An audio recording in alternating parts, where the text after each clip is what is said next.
Little criticism, the reading as usual.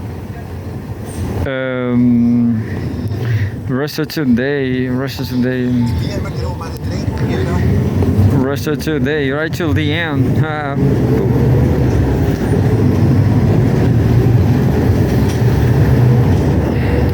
Russia Today.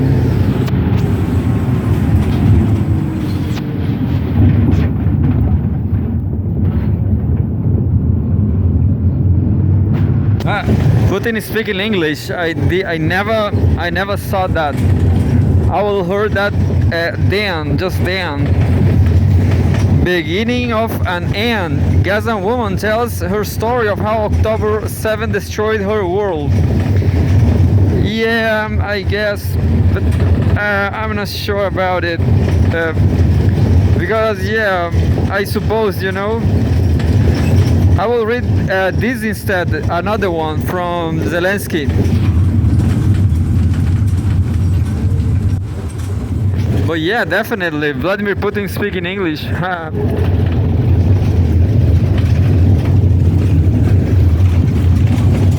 That's more interesting than a circus. Than a Russian circus. October 8th, 2024. Home, Russia and former Soviet Union. Zelensky cancels November peace summit.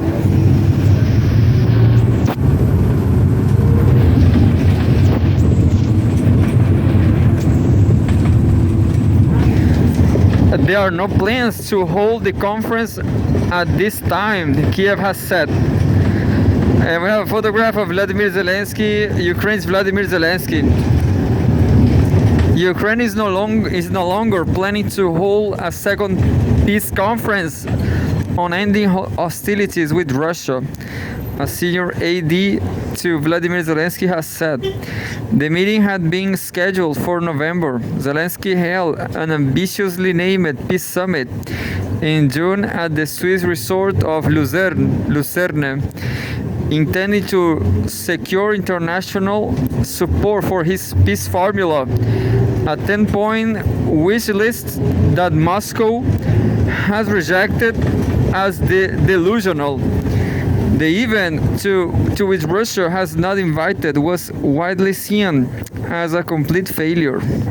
Quote, the second peace summit will not take place in November. Senior presidential ID Daria Zarivna told the media on Tuesday.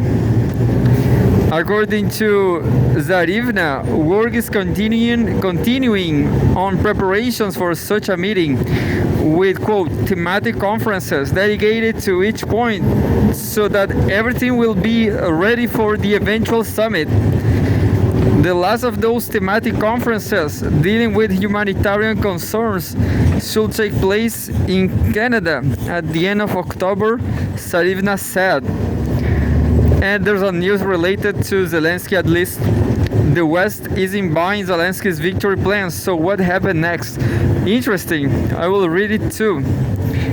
During his visit to the US last month, Zelensky said he presented a victory plan to President Joe Biden and both presidential candidates in the upcoming election, Vice President Kamala Harris and former President Donald Trump.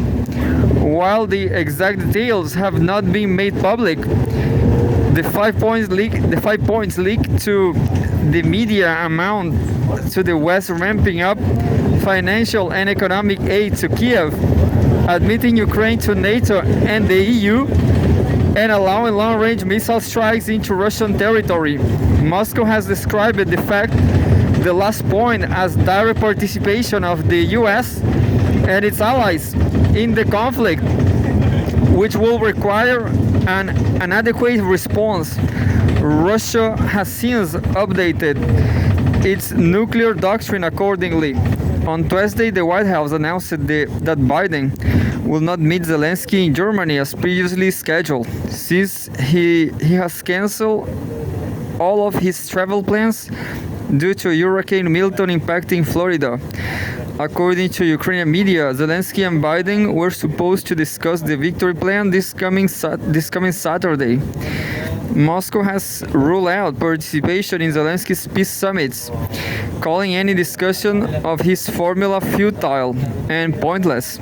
Russian President Vladimir Putin laid out a set of terms for a ceasefire with Ukraine in June, which included denazification and a legally binding rejection of membership in NATO. So things are going to the end. I'm nobody to say this, but I've been reading. I've been reading. I've been listening podcasts. I've been listening podcasts, and I don't remember who. Maybe Glenn Deason. I guess maybe it was Glenn Deason. After being cancelled, and well, Glenn Deason is back to YouTube now, but he was cancelled because of comments like this. He said the industrial complex industrial military, it was worry about the end of the break of the peace, understand? So it's something the military industrial complex doesn't want. The United States doesn't want peace, Anyway, so that's what Glenn Deason said. And guess why Glenn Deason got cancelled, got banned on YouTube?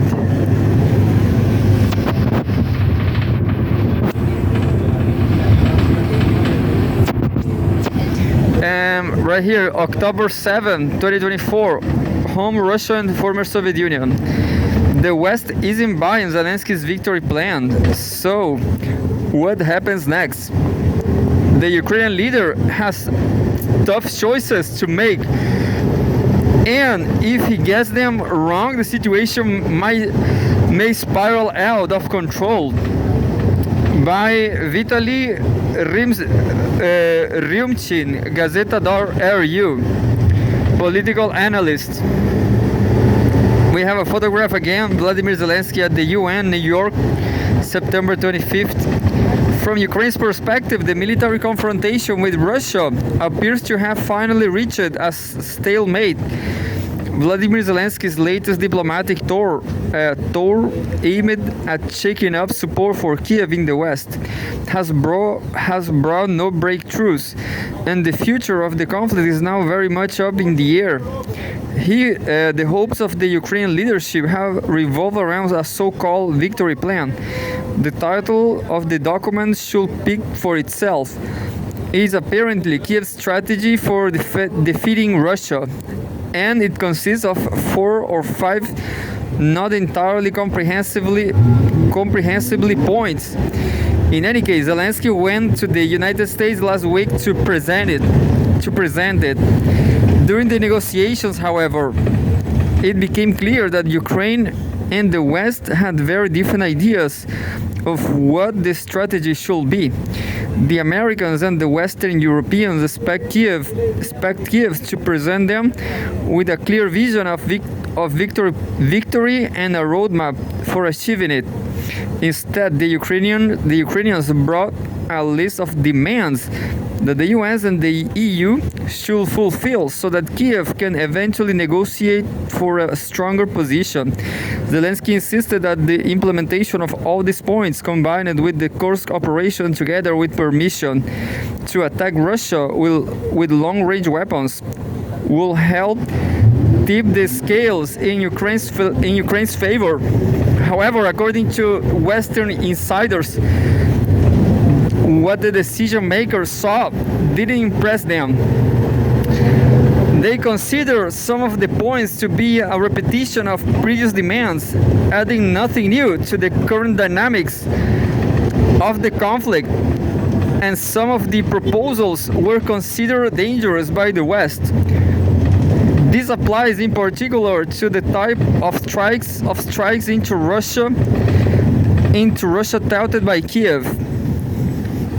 And there's a related news Put it in English. Listen to the Russian president's words like never before. I definitely will try this later. Putin speak in English. As a result, the victory plan received a resounding no, and Zelensky left the US with no hope of ending the conflict on his own terms. Western media are already writing that he has been left alone with Russia and his internal problems. But is this true? And does Ukraine have possible alternatives? According to Zelensky, Kiev does indeed have its own plan B, to continue fighting as before, with limited Western aid and instead relying more on domestic resources. In this case, of course, Ukraine will have to go into a defensive posture and try to hold out. The question is, for how long and to what end? They can try to wait for a change in the political climate in the West. For example, after the November elections, Kamala Harris could come to power in Washington, and her administration may well take a more decisive stance on the Ukrainian conflict.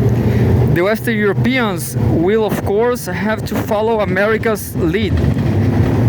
A black swan event could also occur, causing Russia to collapse on its own. Such a development is unlikely and difficult to predict. But Ukraine has been waiting for this since at least December of last year. In other words, the most realistic goal of Plan B is to survive until the beginning of next year, and then decide what to do next. Kiev should have enough resources for that. Zelensky has consolidated his power by cracking down on the parliamentary opposition, removing opponents from the power vertical and denying the West any leverage over him. The Ukrainian armed forces are in a chronic crisis, but the front is not collapsing. Disillusionment with the government's policies is growing in Ukrainian society, but the majority are still unwilling to compromise with Russia. For Zelensky, the most important thing is to assess the situation correctly and not mistime his moves. If the political situation doesn't improve and no black swan occur, the Ukrainian authorities will have to find answers to difficult questions. How will the deal with the downbeat mood in Ukrainian society? How can the army achieve new victories when the core of motivated veterans is running low and is being replaced by demoralized and poorly trained draftees? What can be done about the Kursk operation, which is becoming more trouble than it's worth? How to compensate for the apparent lack of supplies from abroad? How to motivate the West to stay in the game for as long as it takes? This is not an exhaustive list of the problems Zelensky will have to solve. And it is far from certain that the result of his travails will not be shameful peace with Russia, which is now so categorically rejecting Kiev. On the contrary, it is highly likely that if Kiev delays a decision on negotiations, its peace agreement will become even more shameful. And that brings us to the third option. What if they don't wait for better terms and start negotiations now? The West will certainly support such a decision. Its leaders are increasingly coming around to the idea that it is time to close up shop, and have even conjured up a formula of quote territory in exchange for NATO. But Russia may not like it. The Kremlin's main goal in Ukraine is not territorial gains, but the beginning of a strategic dialogue with the West. which will lead to an end to NATO's eastward expansion. The West and Kiev either do not yet want to accept this or genuinely don't understand the Kremlin's motives. But if they are serious about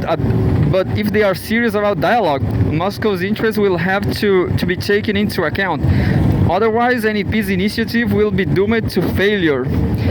This article was first published by the online newspaper Gazeta RU and was translated and edited by the Russia Today team.